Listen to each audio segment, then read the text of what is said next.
नमस्कार दोस्तों, एग्जामोफोबिया YouTube channel में आप सभी लोगों का स्वागत है। आज हम लोग एडिटोरिया प्रकाशन द्वारा प्रकाशित बिहार दरोगा 15 मॉडल टेस्ट सीरीज के 11वें नंबर के टेस्ट पेपर पर चर्चा करेंगे। अभी तक हम लोग इसके 10 टेस्ट पेपर पर चर्चा कर चुके हैं। इसके प्रत्येक टेस्ट पेपर में 100+ MCQ दिए हुए हैं और साथ ही में प्रत्येक क्वेश्चन का डिस्क्रिप्शन भी दिया हुआ है। तो हम लोग एक क्वेश्चन को देखेंगे, उसके बाद उसका डिस्क्रिप्शन भी देखेंगे, उसका सही आंसर भी चूज करेंगे। तो इसी तरीके से हम लोग 11वें नंबर के टेस्ट पेपर पे चर्चा करेंगे। तो चलिए आगे बढ़ते हैं, देखते हैं क्वेश्चन नंबर पहला। तो क्वेश्चन नंबर पहला है, ई पंचायत पुरस्कार 2020 में किस राज्य को प्रथम स्थान प्राप्त हुआ है?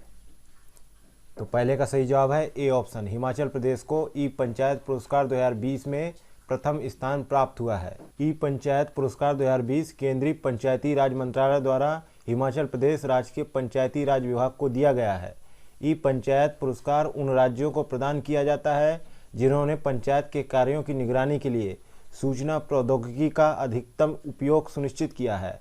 इन पंचायतों में परिवार, जन्म, मृत्यु और विवाह के पंजीकरण जैसी विभिन्न सेवाएं ऑनलाइन प्रदान की जाती हैं। अगला देखते हैं क्वेश्चन नंबर दूसरा, किस राज्य सरकार ने कोविड-19 को लेकर प्रोजेक्ट प्लेटिना की शुरुआत की है? तो दूसरे का सही जवाब है बी ऑप्शन, महाराष्ट्र सरकार ने प्रोजेक्ट प्लेटिना की शुरुआत की है। महाराष्ट्र सरकार ने कोविड-19 के लिए सबसे बड़ा प्लाज्मा थेरेपी परीक्षण शुरू किया था, जिसे प्रोजेक्ट प्लेटिना नाम दिया गया है। प्लाज्मा थेरेपी द्वारा परीक्षण करने वाला यह देश का पहला राज्य है। अगला है क्वेश्चन नंबर तीसरा, तो बताना है भारत का पहला जीवित पाक कला संग्रहालय कहाँ स्थित है? तो तीसरे का सही जवाब है ए ऑप्शन, कर्नाटका में स्थित है। ए ऑप्शन सही है। नेक्स्ट है क्वेश्चन नंबर चौथा, फसलों के नुकसान होने पर किसानों को मुआवजा देने हेतु किसान सहाय योजना किस राज्य सरकार द्वारा शुरू की गई है? तो किसान सहाय योजना किस राज्य सरकार द्वारा शुरू की गई है? तो गुजरात द्वारा शुरू की गई है। सी ऑप्शन सही है। गुजरात सरकार ने मुख्यमंत्री किसान सहाय योजना की शुरुआत की है। इसके तहत सूखे, ज़्यादा बारिश या बिना मौसम बारिश के चलते फसल के नुकसान होने पर किसानों को 1 लाख तक की आर्थिक सहायता प्रदान की जाएगी। इसके लिए किसानों को कोई भी प्रीमियम देने की आवश्यकता नहीं होगी। अगला है क्वेश्चन नंबर 5वां, मैन बुकर अंतर्राष्ट्रीय पुरस्कार 2020 निम्न में से किसे प्रदान किया गया है? तो 5वें का सही जवाब है डी ऑप्शन, मार्के लुकास को जो है मैन बुकर अंतर्राष्ट्रीय पुरस्कार 2020 प्रदान किया गया है। ये नीदरलैंड के रहने वाले हैं। अगला है क्वेश्चन नंबर 6वां, किस राज्य की मशहूर मिर्च खोला मिर्च को जीआई टैग प्रदान किया गया है? तो 6वें का सही जवाब है सी ऑप्शन, गोवा का ये खोला मिर्च है जिसको जीआई टैग प्रदान किया गया है। अगला है क्वेश्चन नंबर 7वां, मालाबार नौसैनिक अभ्यास भारत और किन देशों की नौसेनाओं के बीच आयोजित हुआ है? तो 7वें का सही जवाब है D option, America, Australia, Japan और भारत के मध्य हुआ है। डी ऑप्शन सही है। उपयुक्त में से सभी 2020 में मालाबार नौसेना अभ्यास का 24वां संस्करण आयोजित हुआ है। इसमें पहली बार ऑस्ट्रेलिया ने भाग लिया है। मालाबार 2020 नौसैनिक अभ्यास का पहला चरण बंगाल की खाड़ी में विशाखापट्टनम के तट पर शुरू हुआ। वहीं मालाबार 2020 के नौसैनिक अभ्यास का दूसरा चरण अरब सागर में आयोजित किया गया। नेक्स्ट है क्वेश्चन नंबर 8वां, खनन क्षेत्र में अनुसंधान और विकास को बढ़ावा देने के लिए किस पोर्टल की शुरुआत की गई है? तो 8वें का सही जवाब है ए ऑप्शन, सत्यभामा पोर्टल की शुरुआत की गई है। अगला है क्वेश्चन नंबर 9वां, आर्थिक समीक्षा 2019-20 के अनुसार भारत का राजकोषीय घाटा जीडीपी का कितना प्रतिशत है? तो 9वें का सही जवाब है डी ऑप्शन, 3.3% है। डी ऑप्शन सही हो जाएगा। जबकि राजस्व घाटा 2.3% है और प्राथमिक घाटा 0.1% है। अगला है क्वेश्चन नंबर 10वां, बजट 2020-21 के अनुसार भारत सरकार का कर्ज जीडीपी का कितना प्रतिशत है? तो 10वें का सही जवाब है डी ऑप्शन, 48.70% है। अगला है क्वेश्चन नंबर 11वां, भारत वन स्थिति रिपोर्ट 2019 के अनुसार न्यूनतम वनावरण वाला बिहार का जिला कौन सा है? तो 11वें का सही जवाब है ए ऑप्शन, जहानाबाद। भारत वन स्थिति रिपोर्ट 2019 के अनुसार न्यूनतम वनावरण क्षेत्र वाला बिहार का जिला जहानाबाद है। इस रिपोर्ट के अनुसार जहानाबाद ऐसा जिला है जहां वनावरण का क्षेत्र एवं प्रतिशत दोनों शून्य है।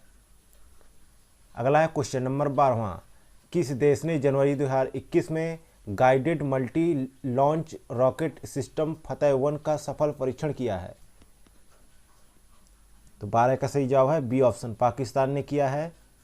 बी ऑप्शन सही है। अगला है क्वेश्चन नंबर 13वां, आईपीएल 2020 में सर्वाधिक मूल्यवान खिलाड़ी के रूप में किसे चयनित किया गया था? ये क्वेश्चन के ऑप्शन गलत है, इसलिए यहाँ पर सही जवाब होगा पैट कमिंस। कितने में? 15.15 करोड़ में बिके थे सबसे ज़्यादा। कोलकाता नाइट राइडर्स ने इनको खरीदा था। ऑप्शन सही नहीं है यहाँ पे। नेक्स्ट है क्वेश्चन नंबर 14 है, भारत ने किस शहर के अंतर्राष्ट्रीय हवाई अड्डे पर सबसे पहले कोविड-19 परीक्षण की सुविधा प्रारंभ की थी? तो 14 का सही जवाब है बी ऑप्शन, दिल्ली में। अगला है क्वेश्चन नंबर 15 है, भारत अमेरिका के बीच तीसरे 2+2 वार्ता सैन्य समझौता का नाम क्या है? तो 15 का सही जवाब है डी ऑप्शन, बे का नाम है। डी ऑप्शन सही है। दोनों देशों के बीच रक्षा के क्षेत्र में साझेदारी को और मजबूत करना तथा हिंद प्रशांत महासागर क्षेत्र में शांति और स्थिरता कायम करना इसका मुख्य उद्देश्य था। नेक्स्ट है क्वेश्चन नंबर 16 है, बिहार विधानसभा चुनाव 2020 में प्रत्याशियों की अधिकतम खर्च की सीमा में कितने प्रतिशत की वृद्धि की गई है? 16 का सही जवाब है सी ऑप्शन, 10% की बढ़ोतरी की गई है। 2014 में जब चुनाव हुए थे तो 28 लाख थी खर्च की सीमा। 2020 में कितनी हो गई? तो 30,80,000। नेक्स्ट है क्वेश्चन नंबर 17 है, रक्षा क्षेत्र में विदेशी निवेशकों को आकर्षित करने हेतु भारत सरकार ने रक्षा के स्वचालित मार्ग के तहत कितने प्रतिशत एफडीआई को मंजूरी दी है? तो 17 का सही जवाब है ए ऑप्शन, 74% की मंजूरी दी है। ए ऑप्शन सही हो जाएगा। अगला है क्वेश्चन नंबर 18 है, हरिता हरम कार्यक्रम की शुरुआत किस राज्य ने की है? तो हरिता हरम कार्यक्रम की शुरुआत किस राज्य सरकार ने की है? तो 18 का सही जवाब है बी ऑप्शन, तेलंगाना सरकार ने की है। बी ऑप्शन सही हो जाएगा। तेलंगाना के मुख्यमंत्री के चंद्रशेखर राव ने तेलंगाना राज्य के नादापुर में पौधे लगाकर इस कार्यक्रम के छठे चरण की शुरुआत की है। यह कार्यक्रम पहली बार 2015 में शुरू किया गया था। अगला है question number 19, how to be a writer पुस्तक के लेखक कौन है? तो 19 का सही जवाब है बी ऑप्शन, रस्किन बॉन्ड इसके राइटर हैं। बी ऑप्शन सही है। नेक्स्ट है क्वेश्चन नंबर 20, प्रवासी भारतीय दिवस कब मनाया जाता है? तो प्रवासी भारतीय दिवस जो है 9 जनवरी को मनाया जाता है। ए ऑप्शन सही है। सर्वप्रथम यह दिवस 2003 में मनाया गया था, तब से आज तक यह जारी है। वर्ष 2021 में प्रवासी भारतीय दिवस का विषय था आत्मनिर्भर भारत में योगदान। नेक्स्ट है क्वेश्चन नंबर 21, श्री राम जन्मभूमि तीर्थ क्षेत्र ट्रस्ट में कितने सदस्य अनिवार्य रूप से दलित समाज से होंगे? तो 21 का सही जवाब है ए ऑप्शन, एक व्यक्ति जो है दलित समाज से होगा। ए ऑप्शन सही है। प्रधानमंत्री नरेंद्र मोदी ने 5 फरवरी 2020 को अयोध्या में राम मंदिर के निर्माण की निगरानी हेतु एक ट्रस्ट की घोषणा की थी। इस ट्रस्ट में कुल 15 सदस्य होंगे, जिसमें एक सदस्य हमेशा दलित समाज से भी होगा। वर्तमान समय में दलित समाज से सदस्य के रूप में बिहार के कामेश्वर चौपाल को चुना गया है। अगला है question number 22, fit India movement का ब्रांड एम्बेसडर किसे बनाया गया है? तो 22 का सही जवाब है बी ऑप्शन, कुलदीप हांडू को बनाया गया है। बी ऑप्शन सही है। फिट इंडिया मूवमेंट की शुरुआत 29 अगस्त 2019 को की गई थी। अगला है क्वेश्चन नंबर 23, पर्यावरण प्रदर्शन सूचकांक 2020 में भारत का स्थान क्या था? तो 23 का सही जवाब है डी ऑप्शन, 168वां स्थान था। डी ऑप्शन सही है। इस सूचकांक में प्रथम स्थान पर डेनमार्क है। यह सूचकांक विश्व आर्थिक मंच द्वारा जारी किया जाता है। अगला है क्वेश्चन नंबर 24, दुनिया का सबसे ऊंचा रेलवे पुल कहाँ बनाया जा रहा है? तो 24 का सही जवाब है बी ऑप्शन, मणिपुर में बनाया जा रहा है। बी ऑप्शन सही हो जाएगा। मणिपुर में दुनिया का सबसे ऊंचा रेलवे पुल बनाया जा रहा है। इस पुल को पियर नाम दिया गया है। इस पुल का निर्माण इजाई नदी पर किया जा रहा है। अगला है question number 25, film and television institute of India के अध्यक्ष कौन बने हैं? तो 25 का सही जवाब है बी ऑप्शन, शेखर कपूर बने हैं। बी ऑप्शन सही है। वहीं राष्ट्रीय नाट्य विद्यालय के अध्यक्ष परेश रावल बने हैं। नेक्स्ट है क्वेश्चन नंबर 26। 2011 के जनगणना के अनुसार न्यूनतम दशकीय वृद्धि दर वाला केंद्र शासित प्रदेश कौन सा है? तो यहाँ पे सही जवाब हो जाएगा ए ऑप्शन, न्यूनतम लक्षद्वीप है और अधिकतम दादरा नगर हवेली है। नेक्स्ट है क्वेश्चन नंबर 27। कांग सावती परियोजना निम्नलिखित में से किस राज्य में स्थित है? तो कांग सावती परियोजना कहाँ स्थित है? तो ये जो है पश्चिम बंगाल में स्थित है, कांग सावती नदी पर। यह सिंचाई एवं जल विद्युत शक्ति प्रदान करने के लिए पश्चिम बंगाल में बनाई गई है।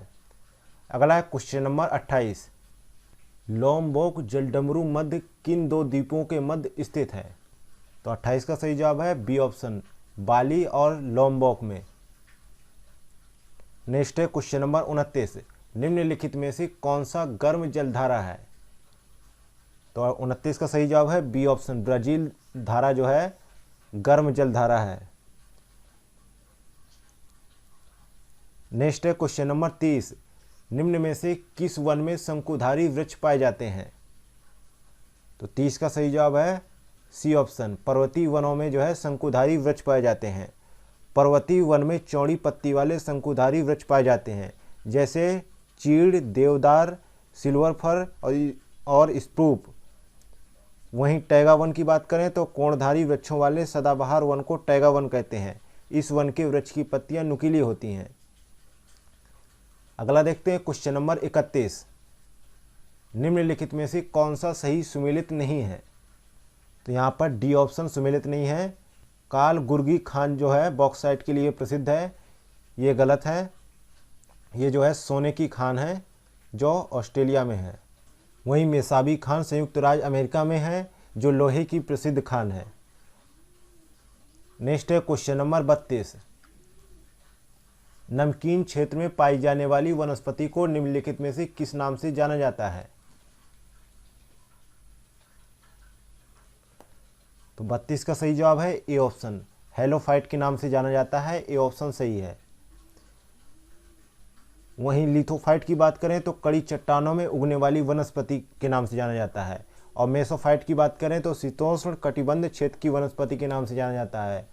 और हाइड्रोफाइट की बात करें तो जल प्लावित क्षेत्रों की वनस्पति के नाम से जाना जाता है। अगला है क्वेश्चन नंबर 33। निम्न में से कौन सा सही सुमेलित है? तो 33 का सही जवाब है, तो ये तीनों ही सही है, इसलिए डी ऑप्शन हो जाएगा, इनमें से सभी सुमेलित हैं। अगला है क्वेश्चन नंबर 34। भूमध्य सागर निम्नलिखित में से किस जल संधि द्वारा अटलांटिक महासागर से जुड़ा है? तो 34 का सही जवाब क्या होगा? तो 34 का सही जवाब है जिब्राल्टर जल संधि के तहत जुड़ा है। ए ऑप्शन सही है। अगला है क्वेश्चन नंबर 35। दक्षिण पूर्व एशिया के निम्नलिखित देशों में से कौन सा एक भूमि परिबद्ध देश है, यानी लैंड लॉक्ड देश है? तो 35 का सही जवाब है डी ऑप्शन, लाओस जो है एक लैंड लॉक देश है। नेक्स्ट है क्वेश्चन नंबर 36। इनमें से कौन सी ऋतु भारत में सर्वाधिक चक्रवाती गतिविधियों से संबंधित मौसम है? तो 36 का सही जवाब है सी ऑप्शन, शरद ऋतु।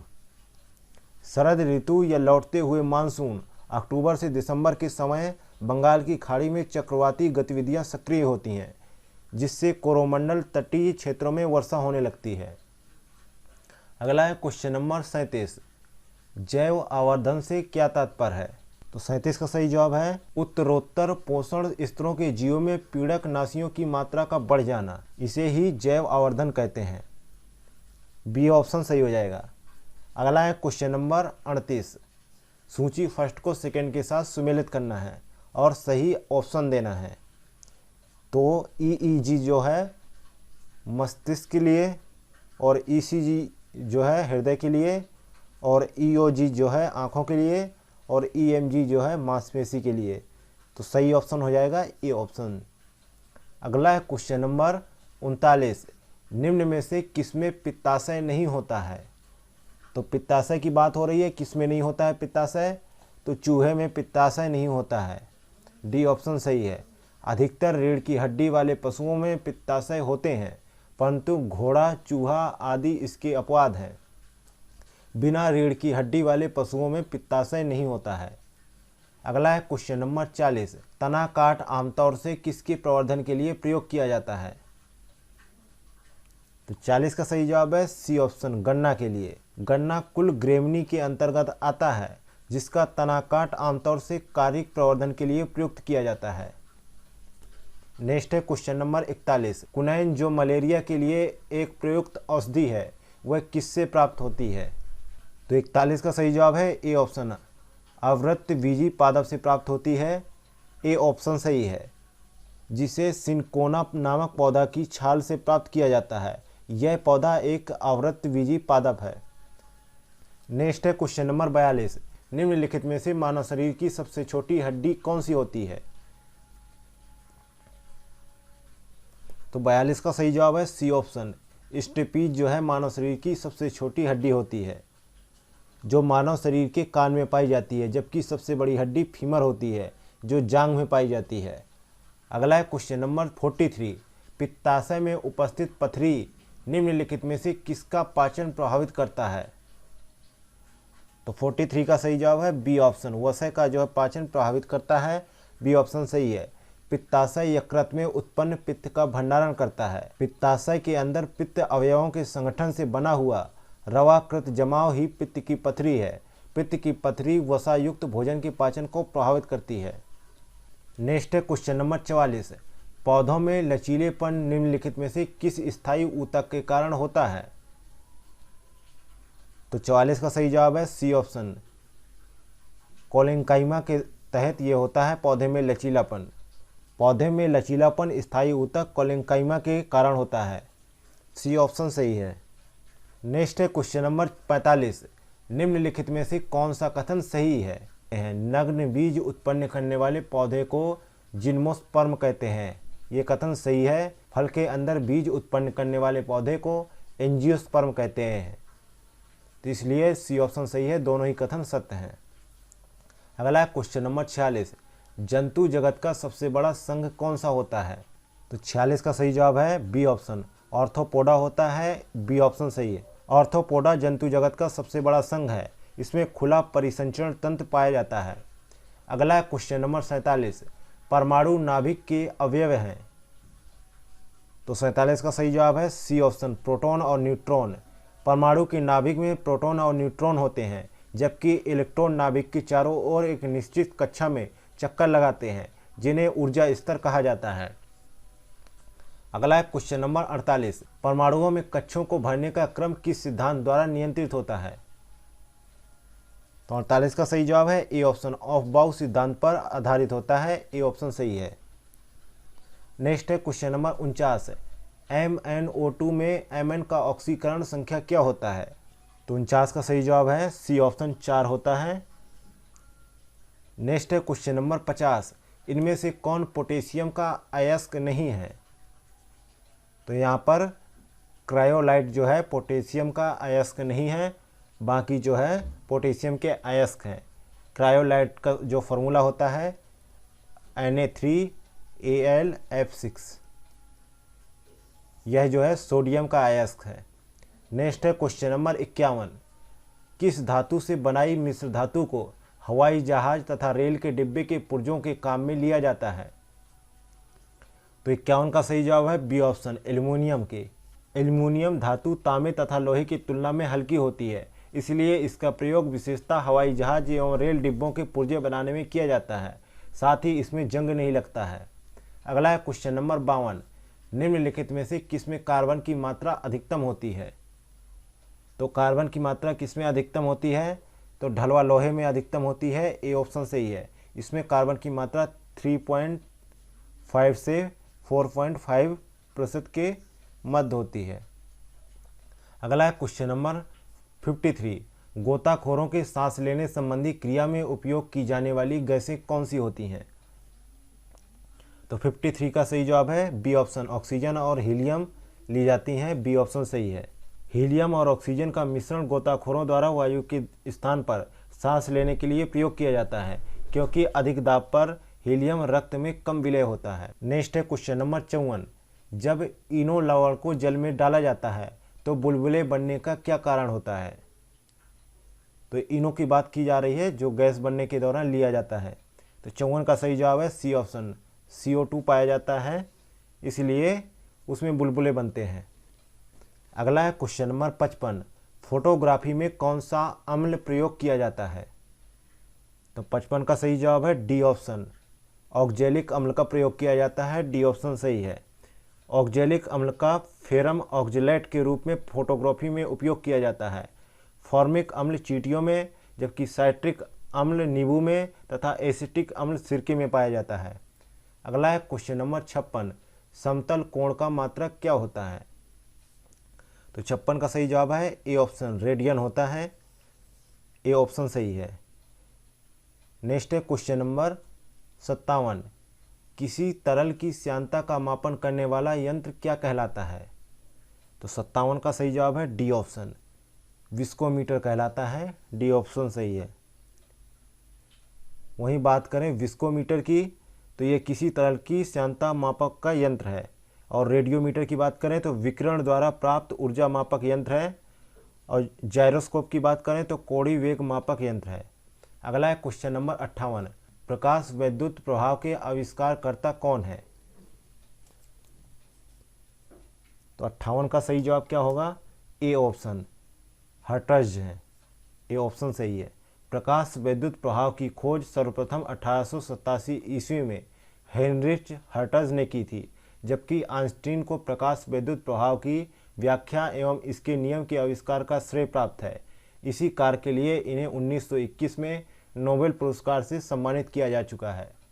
अगला है क्वेश्चन नंबर 59, रेडियोधर्मी पदार्थ उत्सर्जित करता है। क्या उत्सर्जित करता है ये बताना है।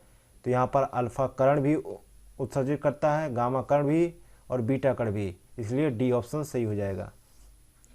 ऐसा पदार्थ जो रेडियो एक्टिव किरणों का उत्सर्जन करते हैं उन्हें रेडियो एक्टिव पदार्थ कहते हैं। इनसे अल्फा, बीटा तथा गामा किरण का उत्सर्जन होता है। नेक्स्ट है क्वेश्चन नंबर 60, किसी अर्धचालक को प्रतिरोध गर्म करने पर उसके प्रतिरोध पर क्या प्रभाव पड़ता है? तो 60 का सही जवाब है ए ऑप्शन, उसका जो है प्रतिरोध घटता है। ए ऑप्शन सही है। नेक्स्ट है क्वेश्चन नंबर 61, ध्वनि का वेग अधिकतम होता है तो किस में होता है? तो 61 का सही जवाब है सी ऑप्शन, धातु में सर्वाधिक होता है ध्वनि का वेग।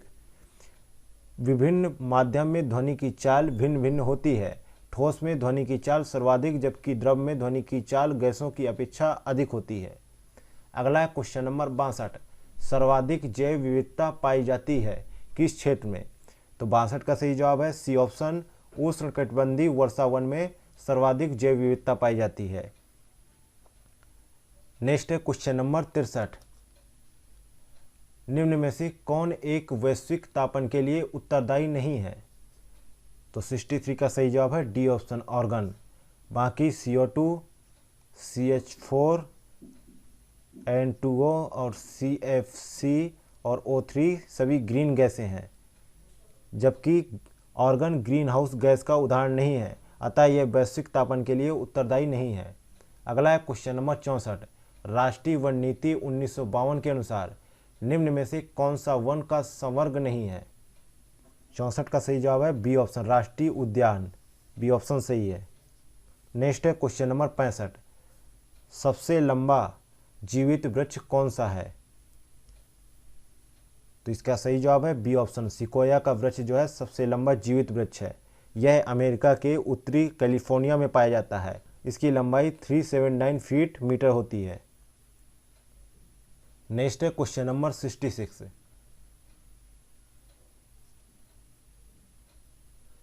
टुमारोज बायोडाइवर्सिटी पुस्तक के लेखक कौन है? तो 66 का सही जवाब है ए ऑप्शन, वंदना शिवा इसकी लेखक हैं। वंदना शिवा एक सक्रिय पर्यावरण कार्यकर्ता हैं। ये इस पुस्तक का प्रकाशन 2000 में हुआ था। नेक्स्ट है क्वेश्चन नंबर 67, भारत में बीमा क्षेत्र का विनियम कौन सी संस्था करती है? तो 67 का सही जवाब है सी ऑप्शन, IRDA करती है। IRDA का मुख्यालय हैदराबाद में है और इसकी स्थापना 1999 में हुई थी। नेक्स्ट है क्वेश्चन नंबर 68, दुर्लभ मुद्रा किसे कहते हैं? तो दुर्लभ मुद्रा किसे कहते हैं? ऐसी मुद्रा जो आसानी से सुलभ ना हो। डी ऑप्शन सही है। नेक्स्ट है क्वेश्चन नंबर 69, किसी राज्य की राष्ट्रीय आय क्या होती है? तो 69 का सही जवाब है बी ऑप्शन, उत्पादन कार्यों का योगफल। उत्पादन कार्यों का योगफल किसी भी राष्ट्र की राष्ट्रीय आय होती है। भारत में राष्ट्रीय आय की गणना सीएसओ करता है। इसकी स्थापना 1951 में की गई थी। नेक्स्ट है क्वेश्चन नंबर 70, निम्न में से भारत का सबसे पुराना स्टॉक एक्सचेंज कौन सा है? तो भारत का सबसे पुराना स्टॉक एक्सचेंज जो है बॉम्बे स्टॉक एक्सचेंज है। इसकी स्थापना 1875 में की गई थी। वर्तमान समय में देश में 23 स्टॉक एक्सचेंज कार्यरत हैं। नेक्स्ट है क्वेश्चन नंबर 71, संतुलित विकास का सिद्धांत किस अर्थशास्त्री ने दिया था? तो 71 का सही जवाब है सी ऑप्शन, रेगनर नर्स ने यह सिद्धांत दिया था। सी ऑप्शन सही है। अगला है क्वेश्चन नंबर 72, भारतीय संविधान के 17वें संविधान संशोधन द्वारा भारत के राष्ट्रपति के चुनाव में जिन 2 केंद्र शासित प्रदेशों को भाग लेने का अधिकार दिया गया है वे कौन से हैं? तो 72 का सही जवाब है बी ऑप्शन, दिल्ली और पुडुचेरी हैं। नेक्स्ट है क्वेश्चन नंबर 73, संविधान में किस अनुच्छेद में वयस्क मताधिकार को मान्यता दी गई है? तो 73 का सही जवाब है सी ऑप्शन, अनुच्छेद 326 के तहत इसको मान्यता दी गई है। जबकि अनुच्छेद 324 में निर्वाचन आयोग की गठन की बात भी की गई है। अगला है क्वेश्चन नंबर 74, संविधान के अनुसार इनमें से राष्ट्रपति की विधायी शक्ति कौन सी है? पहला है संसद का सत्र आहूत करना, दूसरा है संसद का सत्रावसान करना, और तीसरा है वह उच्चतम न्यायालय से किसी विधि या तथ्य पर सलाह लेना, चौथा है अध्यादेश जारी करना। तो यहाँ पर सही जवाब हो जाएगा पहला सही है, दूसरा सही है और चौथा सही है। डी ऑप्शन सही है। नेक्स्ट है क्वेश्चन नंबर 75, निम्न में से कौन सा कथन सही नहीं है? तो 75 का डी ऑप्शन सही नहीं है, ग्राम पंचायत की बैठक प्रत्येक ग्राम में होती है, ये कथन सही नहीं है। ग्राम पंचायत की बैठक प्रत्येक ग्राम में नहीं होती है, बल्कि ग्राम पंचायत की बैठक ग्राम पंचायत के मुख्यालय में होती है। अगला है क्वेश्चन नंबर 76, भारतीय संविधान का भाग 16 किससे संबंधित है? तो भारतीय संविधान का भाग 16 जो है कुछ वर्गों के लिए विशेष उपबंधों से संबंधित है। डी ऑप्शन सही है। नेक्स्ट है क्वेश्चन नंबर 77, निम्न में से कौन सा विषय समवर्ती सूची के अंतर्गत आता है? तो 77 का सही जवाब है ए ऑप्शन, जनसंख्या नियंत्रण जो है समवर्ती सूची के अंतर्गत आता है। इनमें से और अधिक उदाहरण है जनसंख्या नियंत्रण, आर्थिक तथा सामाजिक योजना, शिक्षा समवर्ती सूची के विषय हैं। वहीं बात करें विदेशी व्यापार, रेल, वायु एवं जल परिवहन संघ सूची का विषय है। लोक व्यवस्था, लोक स्वास्थ्य, भू राजस्व राज्य सूची का विषय है। अगला है क्वेश्चन नंबर 78, राज्य के नीति निर्देशक सिद्धांतों में से किस अनुच्छेद के अंतर्गत अंतर्राष्ट्रीय शांति एवं सुरक्षा के संवर्धन के लिए प्रयासों का वर्णन किया गया है? तो 78 का सही जवाब है बी ऑप्शन, अनुच्छेद 51 के तहत इसका वर्णन किया गया है। नेक्स्ट है क्वेश्चन नंबर 79, भारतीय संविधान की प्रस्तावना में क्रमशः कितने प्रकार के न्याय, स्वतंत्रता, समानता एवं भ्रातृत्व का उल्लेख किया गया है? तो 79 का सही जवाब है ए ऑप्शन, 3, 5, 2, 1। प्रस्तावना में न्याय जो है 3 है, सामाजिक, आर्थिक और राजनीतिक। वहीं प्रस्तावना में स्वतंत्रता की बात करें, ये स्वतंत्रता की बात हो गई। तो विचार, अभिव्यक्ति, विश्वास, धर्म और उपासना, ये 5 हो गए। अगला है दूसरा, तो प्रस्तावना में समानता जो है 2 प्रकार की होंगी, प्रतिष्ठा और अवसर। वहीं एक का जवाब है प्रस्तावना में भ्रातृत्व जो है बंधुता होगी। नेक्स्ट है क्वेश्चन नंबर 80, निम्नलिखित में से किसके संबंध में राज्यसभा का अनन्य अधिकार है? तो 80 का सही जवाब है सी ऑप्शन, एक नई अखिल भारतीय सेवा के सृजन हेतु संस्तुति करना। इसका उल्लेख अनुच्छेद 312 के तहत प्रदान किया गया है। अनुच्छेद 312 के तहत राज्यसभा को राज्यसभा में उपस्थित तथा मतदान देने वाले सदस्यों के कम से कम 2/3 सदस्यों के बहुमत से अखिल भारतीय सेवाओं का सृजन करने का अधिकार है। नेक्स्ट है क्वेश्चन नंबर 81, भारत के संविधान के किस भाग में हम नागरिकता से संबंधित प्रावधानों को पाते हैं? भारत के संविधान के किस भाग में हम नागरिकता से संबंधित प्रावधानों को पाते हैं? तो 81 का सही जवाब है बी ऑप्शन, भाग 2 में इसका उल्लेख किया गया है। भारतीय संविधान का भाग 2 नागरिकता से संबंधित है, जो अनुच्छेद 5 से 11 तक है। नेक्स्ट है क्वेश्चन नंबर 82, निम्नलिखित में से किसे भंग नहीं किया जा सकता पर समाप्त किया जा सकता है? तो 82 का सही जवाब है डी ऑप्शन, विधान परिषद को जो है भंग नहीं किया जा सकता लेकिन समाप्त किया जा सकता है।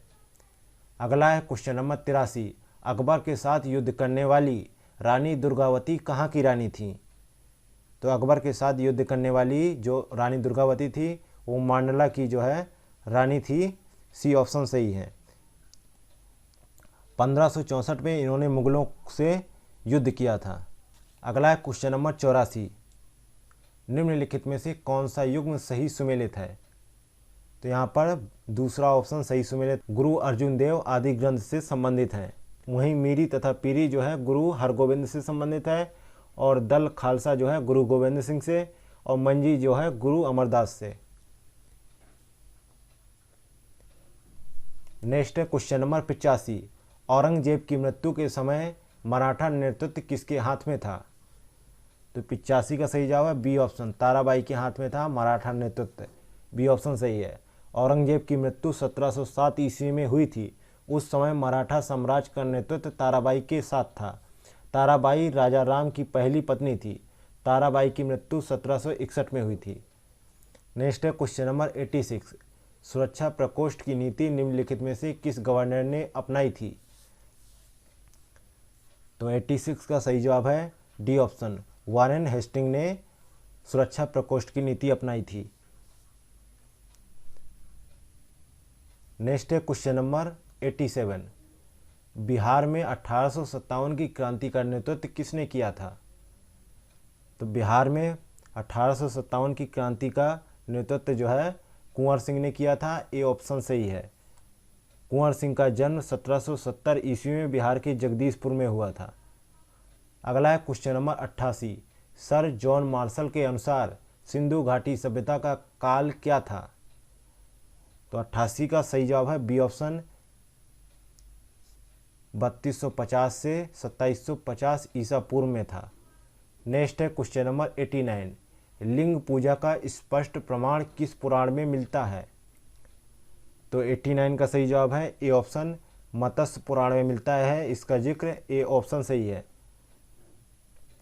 नेक्स्ट है क्वेश्चन नंबर 90, 1857 की क्रांति का सरकारी इतिहास कौन था? 1857 की क्रांति का सरकारी इतिहासकार कौन था? तो 90 का सही जवाब है C option, S N Sen थे उस समय सरकारी इतिहासकार। सी ऑप्शन सही है।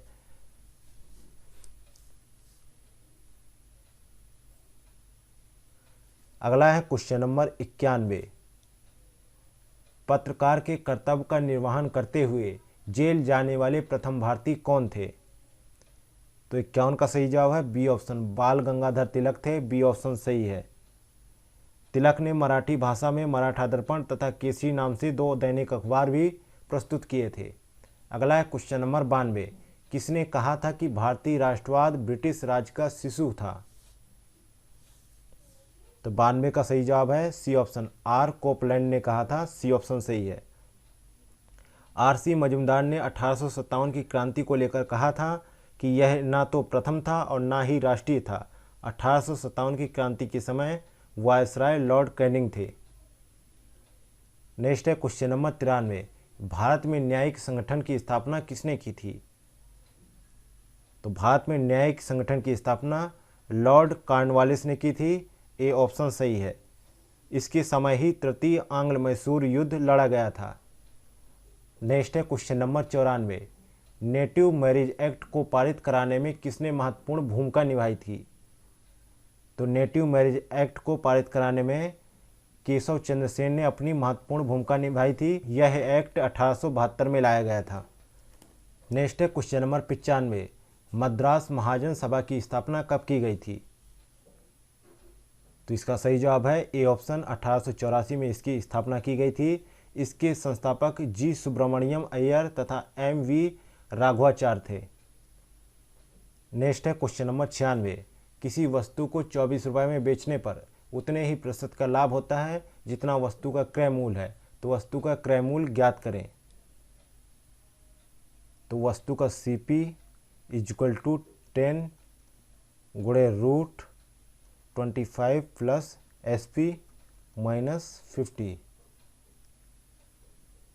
तो 10 गुणे रूट 25 प्लस 24 माइनस 50 तो इक्वल टू 10 गुणे 7 माइनस 50।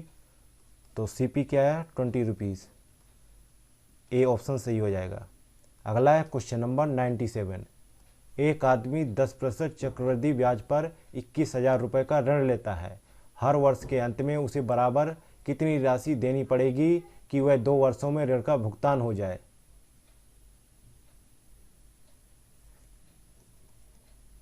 तो यहाँ पर माना किस्त जो है x है, तो x upon 1 plus 10 upon 100 suppose 1 साल में कर देगा तो x upon 1 plus 10 upon 100 square 2 equal to 21,000 है।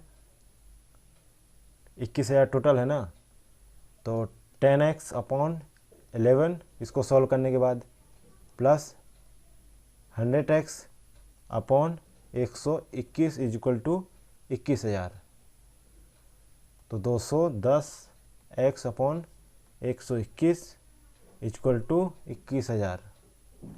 तो x इक्वल टू क्या आया 12,100 रुपये। बी ऑप्शन सही है। नेक्स्ट है क्वेश्चन नंबर 98। ए किसी काम को 20 दिन में, बी 15 दिन में, सी 12 दिन में कर सकता है। ए उस काम को कितने दिनों में समाप्त कर सकता है यदि उसे एक दिन बी और अगले दिन सी क्रमांतर क्रम में मदद करें। तो ए, बी और सी 20 दिन में, 15 दिन में और 12 दिन में। टोटल कितना हो गया 60। तो ये 3 दिन का सपोर्ट, ये 4, ये 5।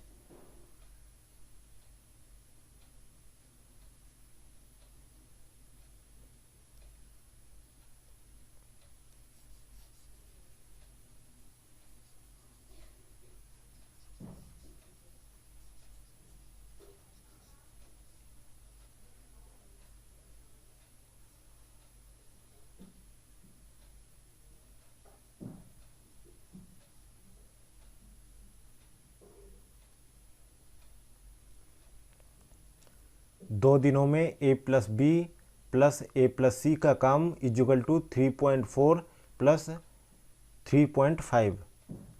तो 15 भाग काम करने में 2 दिन का समय लगता है। तो 60 भाग काम करने में 2 दिन का समय लगता है। तो 2 सही 2/15 गुणे 60 तो कितना हो गया 8 दिन। सी ऑप्शन सही हो जाएगा। अगला है question number 99। A plus B equal to 7 तथा ए बी इक्वल टू 12। तो A cube plus B cube क्या होगा।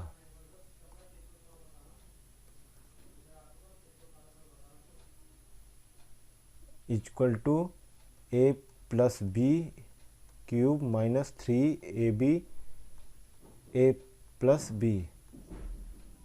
तो 7 क्यूब माइनस 3 गुणे 12 गुणे 7 तो 343 minus 252।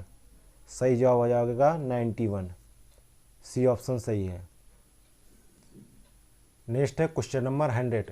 One nation one ration card योजना लागू करने वाला पहला राज्य संयुक्त रूप से कौन बना है। तो इसका सही जवाब होगा सी ऑप्शन। आंध्र प्रदेश और मध्य प्रदेश बने हैं। सी ऑप्शन सही हो जाएगा। इसी के साथ ही एडिटोरिया प्रकाशन द्वारा प्रकाशित बिहार दरोगा मॉडल पेपर नंबर 11वां यहीं पे समाप्त होता है। मिलते हैं नेक्स्ट वीडियो में। Thank you for watching एग्जामोफोबिया।